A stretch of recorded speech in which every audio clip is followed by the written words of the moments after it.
এখন আমি যে রাস্তাটা দিয়ে আসছি ওই রাস্তাটা হচ্ছে একদম আঁকাবাঁকা। তো আমার গাড়ি ছিল গ্যারেজে, তো গ্যারেজে আমাদের তো আরেক গাড়ি দিয়ে যেতে হয়েছে। তো রাস্তাটা অনেকই আঁকাবাঁকা। আমার মেয়ে এই ফার্স্ট চালাইলো আর কি এই রাস্তাটা দিয়ে, কোনো একটু ভয়েরই আছে। তো আমি গিয়েছি, এখন আমি সামনে চালিয়েছি, ও পিছনে পিছনে আমার আসছে আস্তে আস্তে। ভালোই ও চালাতে পেরেছে, ভয় পায় নাই মনে হয়। আমি এখন সুপার মার্কেটে যাব।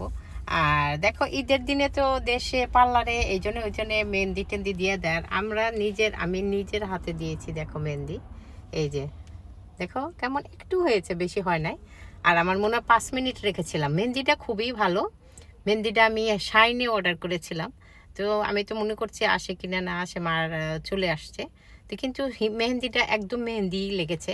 তো আমি যতটুকু পেরেছি ততটুকু দিয়েছি আর কি, বেশি কিছু করা নাই। আর আমাদের এখানে মেহেন্দি দেওয়ার সময় না, মেহেন্দি দিয়ে বসে থাকবো ইয়ে করবো, ওই সময়ও নাই, তারপরে দিয়েছি। তো ঈদ মোবারক এভরিওয়ান, বাই বাই।